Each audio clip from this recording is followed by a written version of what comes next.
BJP ने अब से थोड़ी देर पहले एक नई लिस्ट जारी की है जिसमें उत्तर प्रदेश से 5 और उम्मीदवार मैदान में उतारे हैं। आजमगढ़ से दिनेश लाल यादव निरहुआ को टिकट मिला है। कुछ ही दिन पहले योगी आदित्यनाथ से मुलाकात हुई और तभी से तमाम तरह के कयास लग रहे थे। फिरोजाबाद से चंद्रसेन जादौन को टिकट मिला है। रायबरेली से दिनेश प्रताप सिंह उम्मीदवार बने हैं, कुछ ही दिन पहले बीजेपी में आए। मछली शहर से वीपी सरोज को टिकट मिला है। मैनपुरी से प्रेम सिंह शाक्य को मैदान में उतारा गया है। तो यहां पर जो परिस्थितियां हैं वो हम आपको बता रहे हैं कि मछली शहर से वीपी सरोज, मैनपुरी से प्रेम सिंह शाक्य। बीजेपी ने उत्तर प्रदेश में 5 और उम्मीदवार उतारे हैं। अखिलेश यादव के सामने दिनेश लाल यादव निरहुआ, मुलायम सिंह यादव के सामने प्रेम सिंह शाक्य और रायबरेली आपको बता दें कि जो हाई प्रोफाइल सीट है दिनेश प्रताप सिंह प्रत्याशी बनाए गए हैं बीजेपी के, जो सोनिया गांधी के सामने। तो यानी कि 3 जो हाई प्रोफाइल सीटें उत्तर प्रदेश की है, उन 3 हाई प्रोफाइल सीटों की अगर बात करें, आजमगढ़ में अखिलेश को चुनौती, अखिलेश यादव वर्सेस दिनेश लाल यादव निरहुआ। तो अखिलेश यादव आजमगढ़ में आपको बता दें कि चुनावी ताल ठोकेंगे तो उनको बीजेपी की तरफ से दिनेश लाल यादव निरहुआ यहां पर फाइट देंगे। बीजेपी ने यहां पर दिनेश लाल यादव को चुनावी दंगल में उतारा है। आजमगढ़ से आपको बता दें कि पिछली बार मुलायम सिंह यादव ने जीत हासिल की और इस बार बदले हुए समीकरणों में अखिलेश यादव को बीजेपी के तरफ से दिनेश लाल यादव निरहुआ चुनौती देंगे। इस बात का हम जिक्र कर रहे थे।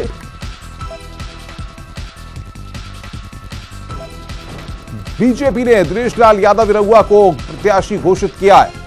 पूर्व मुख्यमंत्री अखिलेश यादव के खिलाफ निरहुआ ताल ठोकेंगे। एक दिन पूर्व आजमगढ़ से चुनाव लड़ने की हमने खबर दिखाई थी और हमारी खबर एक बार फिर सही साबित हुई। न्यूज़ 18 की खबर पर एक बार फिर मोहर लगी है।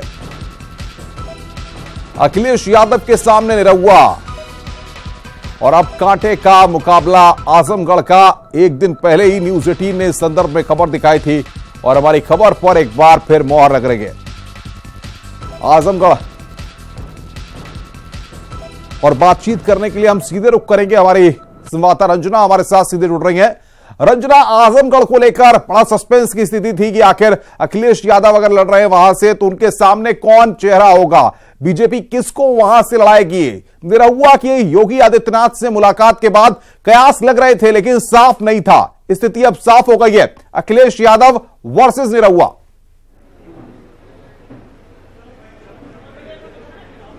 बिल्कुल अखिलेश यादव के खिलाफ निरहुआ को टिकट दिया गया है और योगी की सीएम योगी की पसंद थे निरहुआ।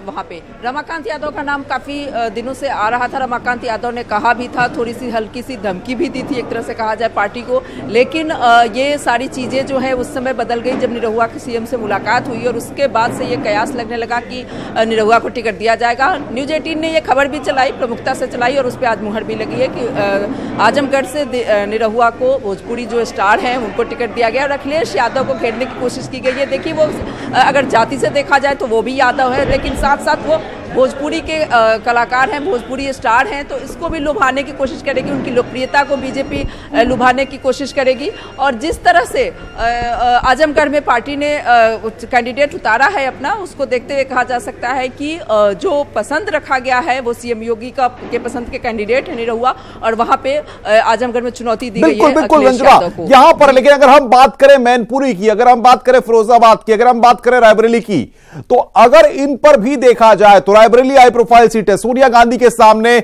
उनको उतारा गया है जो चंद दिनों पहले ही बीजेपी में आए हैं। दिनेश को उतारा गया है वहां से। अब मुकाबला कांग्रेस के सोनिया गांधी के करीबी दिनेश देंगे खुद सोनिया गांधी को।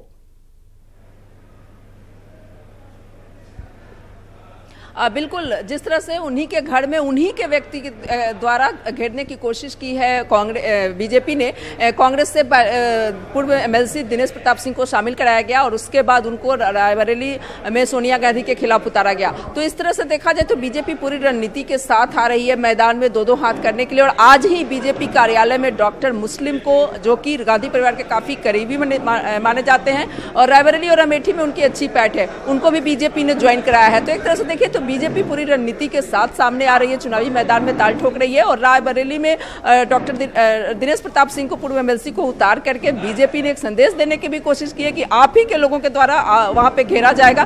तो इस तरह से देखा जाए तो और जिस तरह से आज डॉक्टर मुस्लिम का ज्वाइनिंग हुई है बीजेपी में, तो पूरी स्ट्रैटेजी तैयार है बीजेपी की और इस तरह से पूरी स्ट्रैटेजी के साथ बीजेपी आ रही है मैदान में और उन्हीं के लोगों को ही सामने ला रही है जहां पे जो लोग उनके लेकिन जिस तरीके से हम मैनपुरी की बात करें, मैनपुरी में मुलायम सिंह यादव वहां से कंटेस्ट कर रहे हैं, प्रेम सिंह शाक्य का नाम सामने आया है बीजेपी से, यानी कि जितनी हाई प्रोफाइल सीटें हैं बीजेपी ने जरूर इस बात को ध्यान में रखते हुए अपने कैंडिडेट सिलेक्ट किए हैं या कैंडिडेट्स के नाम डिक्लेयर किए हैं कि वो एक रिनोन्ड फेस हो ताकि वो फाइट दे सके। बिल्कुल, जो एक और खास बात है कि आज पांचों जो सूची जारी हुई है 5 लोगों की, उसमें सभी के टिकट बदले गए हैं अनुपम। जो पहले एमपी थे और जो नहीं जीते थे या जीते थे, कोई भी नहीं है इस पांचों में, और वहां पे सभी कैंडिडेट बदल कर दिए गए हैं। यानी कि जो पुराने कैंडिडेट थे उन लोगों को दरकिनार किया गया है, क्योंकि बीजेपी की जो चुनावी जो रणनीति है उसमें जो जिस खांचे में जो फिट बैठ रहा है उसी हिसाब से प्रत्याशी घोषित किया गया है। और उसको देखते हुए बीजेपी ने मैनपुरी हो या फिर आजमगढ़ हो या फिर जो रायबरेली हो, इन तीनों वीवीआईपी सीटों को छोड़े अगर बात करें तो वहां भी की है। और आज की ज्वाइनिंग भी हम इसमें साथ में जोड़ेंगे कि कन्नौज से भी आज महत्वपूर्ण लोगों की ज्वाइनिंग हुई है, क्योंकि कन्नौज में जो डिंपल यादव चुनाव लड़ रही है, तो सभी वीवीआईपी सीटों पे बीजेपी की नजर है। वहीं के लोगों को उनके खिलाफ उतार रही है बीजेपी, जोड़ रही है पार्टी से, और पार्टी से जोड़ के एक माहौल बना रही है कि जिस तरह से 2019 क्या लगता है रंजना आपको, कांग्रेस के लिए रायबरेली में, मुलायम सिंह के लिए मैनपुरी में, आजमगढ़ में अखिलेश यादव के लिए, यहां पर बीजेपी ने जिन प्रत्याशियों को उतारा है ये मुकाबले को बेहद दिलचस्प बनाएंगे, क्योंकि जिस तरीके से हमने देखा कि बीजेपी अब तक ये नहीं सोच पा रही थी, नहीं समझ पा रही थी कि मैनपुरी से, आजमगढ़ से किन चेहरों को उतारा जाए, लेकिन ये स्ट्रेटेजी अब सामने आ चुकी है।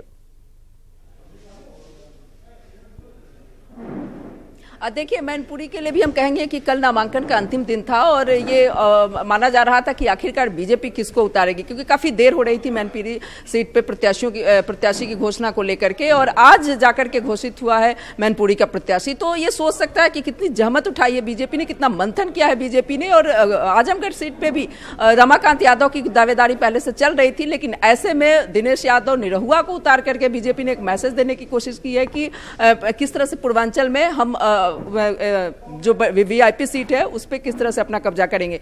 तो एक रणनीति है बीजेपी की, और उसके हिसाब से एक अच्छा कैंडिडेट बीजेपी ने देने की कोशिश की है, क्योंकि मैनपुरी में अगर कल नामांकन है और आज प्रत्याशी की घोषणा हो रही है, तो इस तरह से देखा जाए तो बीजेपी पूरी तैयारी के साथ मैदान में आ रही है। और रायबरेली की जहां तक हम बात करें, वहां भी उन्हीं के जो पूर्व एमएलसी हैं कांग्रेस के, उनको ला करके और सोनिया गांधी के सामने खड़ा करके भी बीजेपी एक चुनौती पेश कर रही है। रंजना, जिसका गढ़ है, कांग्रेस का गढ़ है रायबरेली अमेठी, समाजवादी पार्टी का गढ़ है मैनपुरी फिरोजाबाद, ये जो बेल्ट है कहीं ना कहीं अपनी ही बेल्ट में एक कड़ी चुनौती मिलना इस बार के मुकाबले को यह बताता है कि कहीं ना कहीं इतने सेफ जोन में ये नेता नहीं है जो अपनी सीट को लेके पहले सेफ जोन में रहा करते थे और उम्मीद करते थे कि इस बार भी वो जीत हासिल कर लेंगे। इस बार स्थितियां कुछ बदली हुई आपको दिख रही हैं?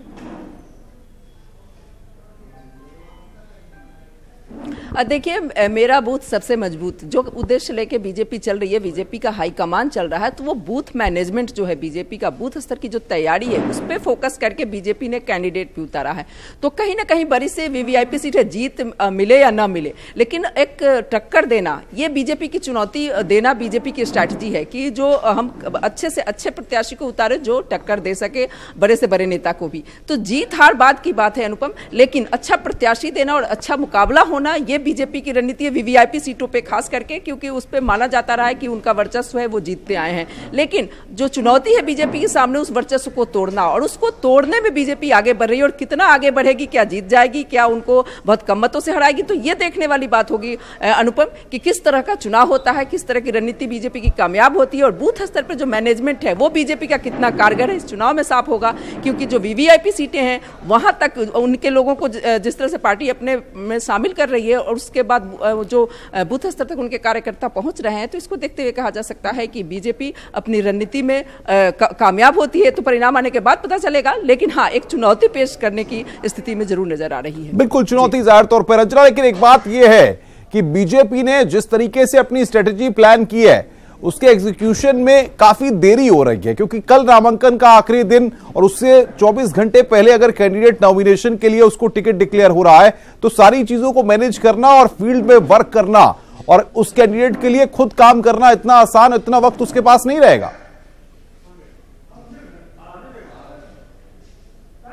अनुपम, अगर बीजेपी के नेताओं से आप बात करें तो उनका साफ साफ कहना है कि हर बूथ पर मोदी के नाम से चुनाव लड़ा जा रहा है, ना कि कोई कैंडिडेट लड़ रहा है। तो जब प्रधानमंत्री के नाम पे चुनाव लड़ा जा रहा है तो ये समझिए कि तैयारी और बीजेपी की जो तैयारी है वो केंद्र सरकार की उपलब्धियों, प्रधानमंत्री नरेंद्र मोदी के नाम पे तैयारी हो रही है, ना कि प्रत्याशी के नाम पे हो रही है। हाँ, ये जरूर देखा जा रहा है कि प्रत्याशी भी लोकप्रिय हो, उसकी अपनी लोकप्रियता हो और उसकी अपनी पकड़ हो, ये देखा जा रहा है। लेकिन उसमें मेन फोकस उस पर किया जा रहा है कि क्योंकि प्रधानमंत्री के नाम पे चुनाव बीजेपी लड़ रही है, नरेंद्र मोदी के नाम पे चुनाव लड़ रही है, तो इसलिए प्रत्याशी बीजेपी के लिए बहुत मायने नहीं रख रहा है। हाँ, मायने रखता है कि जो इसीलिए जो कैंडिडेट बदलने की बात हम लोग कर रहे हैं, क्योंकि सांसदों से नाराजगी और ये सब चीजें उन सब चीजों को दूर कर रही है, क्योंकि मोदी के प्रति लोगों की नाराजगी नहीं है, कैंडिडेट के प्रति नाराजगी है। बिल्कुल बिल्कुल रंजना, ये चीजें निकलकर सामने आ रही है। बहुत बहुत शुक्रिया आपका हमारे साथ जुड़ने के लिए और बातचीत करने के लिए। रंजना हमारी संवाददाता हमारे साथ सीधे जुड़ रही थी और यहां पर हम आपको लगातार ग्राफिक्स की मदद से दिखा रहे हैं कि अब आजमगढ़ में जो फाइट है वो अखिलेश यादव वर्सेस दिनेश लाल यादव। आजमगढ़ के मुकाबले में यह फाइट रायबरेली में सोनिया गांधी वर्सेस दिनेश प्रताप सिंह। दिनेश प्रताप सिंह अभी कुछ ही दिन पहले बीजेपी ज्वाइन किए हैं और बीजेपी ने उन्हीं को सोनिया गांधी के सामने खड़ा कर दिया है। मैनपुरी में मुलायम सिंह यादव वर्सेस प्रेम सिंह शाक्य। प्रेम सिंह शाक्य का नाम काफी दिनों से चल रहा था और मुलायम सिंह यादव के सामने वो ताल ठोकेंगे। फिरोजाबाद शिवपाल यादव पीएसपी से और चंद्रसेन जादौन को आपको बता दें कि बीजेपी ने वहां से उम्मीदवार बनाया। चंद्रसेन जादौन शिवपाल सिंह यादव को वहां से टक्कर देंगे। और अब बात करते हैं अमित शाह की। बीजेपी के राष्ट्रीय अध्यक्ष अमित शाह ने उत्तरकाशी में विजय संकल्प रैली की। टिहरी से पार्टी प्रत्याशी माला राज्यलक्ष्मी शाह के लिए प्रचार करते हुए अमित शाह ने कहा कि पीएम मोदी के नेतृत्व में देश विकास की ओर चल रहा है। अमित शाह ने कहा कि ऑल वेदर रोड उत्तराखंड की भाग्य रेखा बनने वाली है।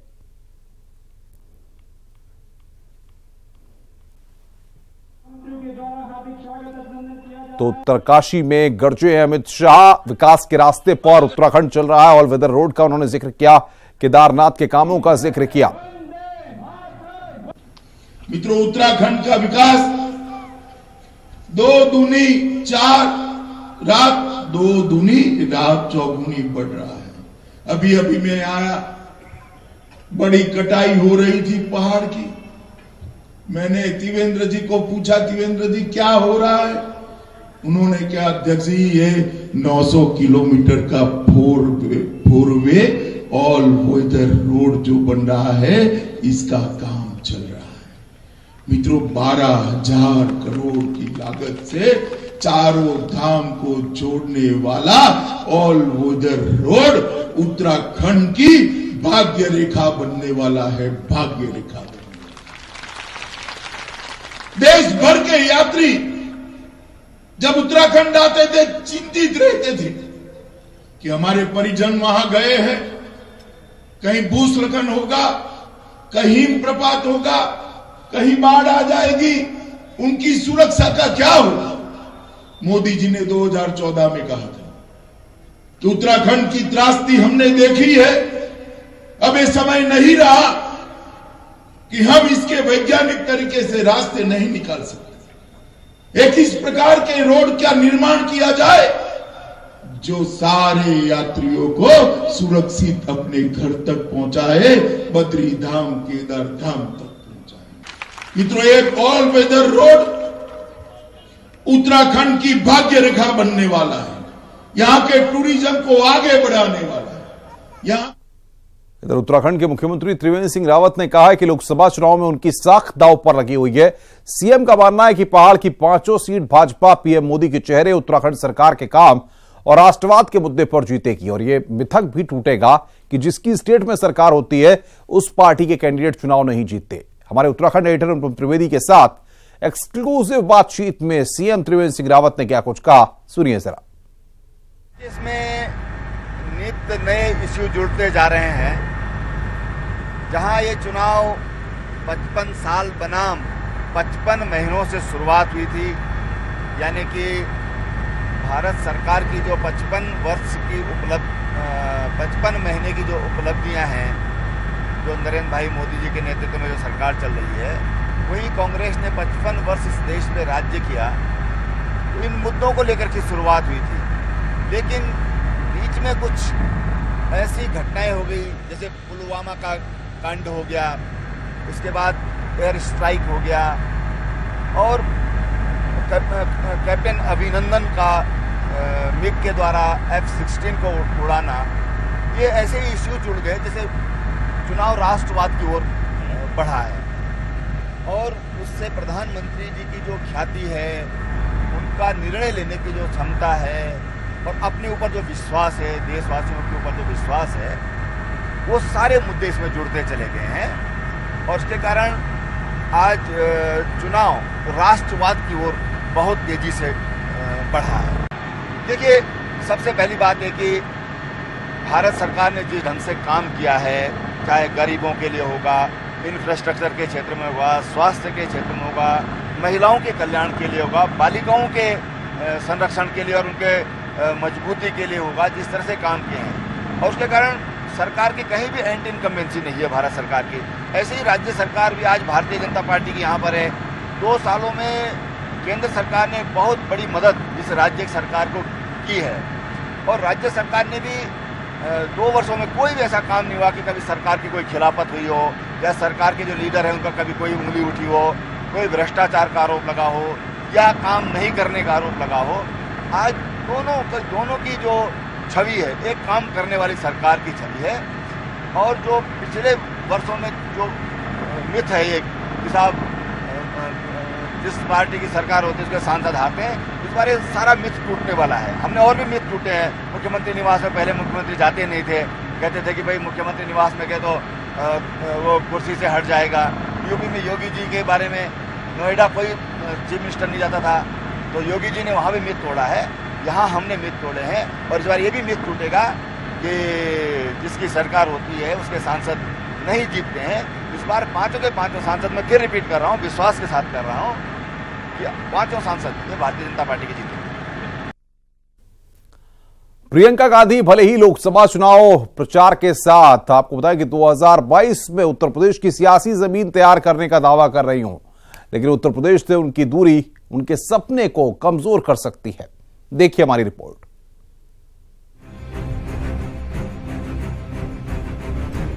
प्रियंका गांधी वाड्रा को पूर्वी यूपी का प्रभार संभाले 70 दिन बीत चुके हैं, लेकिन अब तक उन्होंने प्रदेश में सिर्फ 13 दिन ही बिताए हैं। पहली बार 11 फरवरी को लखनऊ आईं, 4 दिन तक यहां बैठकों में व्यस्त रहीं। उसके 1 महीने बाद 17 मार्च को लखनऊ लौटी। एक दिन लखनऊ में उन्होंने बैठक की, फिर 18 से 20 मार्च तक गंगा यात्रा पर निकली। 27 से 29 मार्च तक वो अमेठी, रायबरेली और अयोध्या में रहीं। महासचिव होने के नाते यूपी के अलावा प्रियंका देश के अन्य हिस्सों पर भी ध्यान देने लगी हैं और यूपी के दौरे रद्द हो रहे हैं।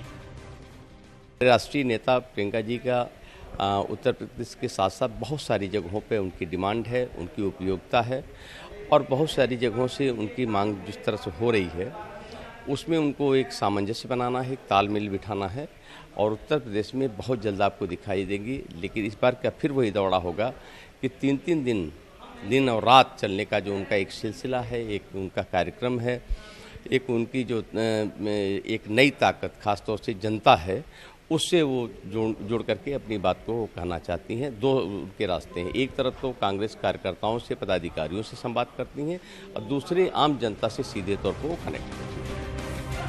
इधर एक बार फिर प्रियंका का बुंदेलखंड दौरा स्थगित करना पड़ा है, क्योंकि वो राहुल गांधी के साथ उनके नामांकन में वायनाड जा सकती हैं।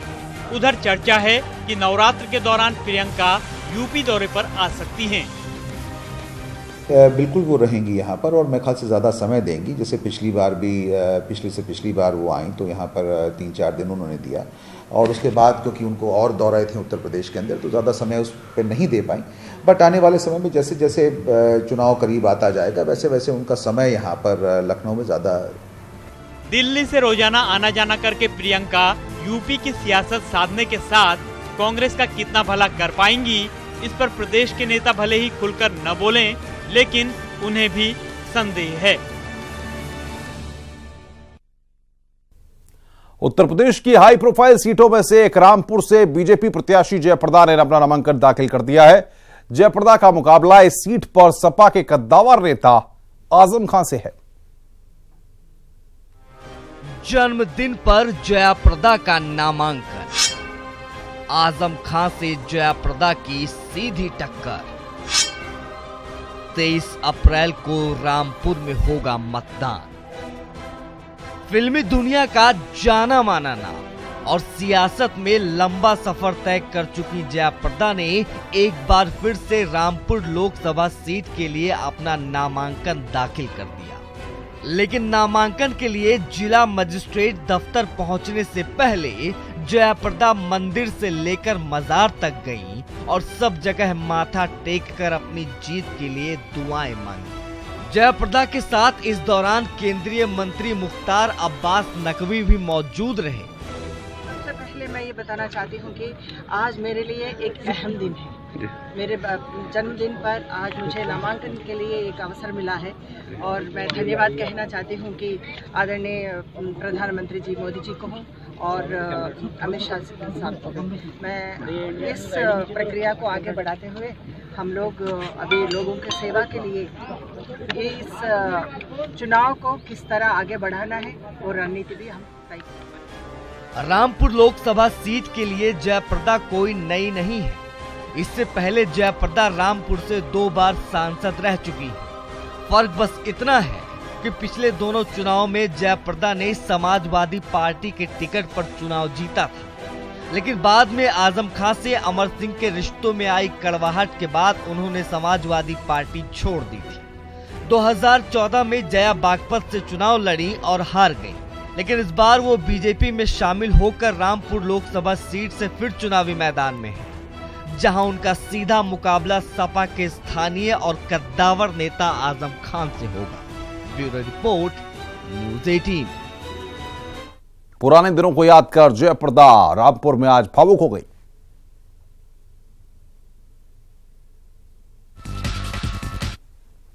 कोई अच्छा काम करना हो, उनके खिलाफ अगर काम किया हो, उनको जेल में भरवा देते थे। ये बात सही है कि नहीं, ये बताइए।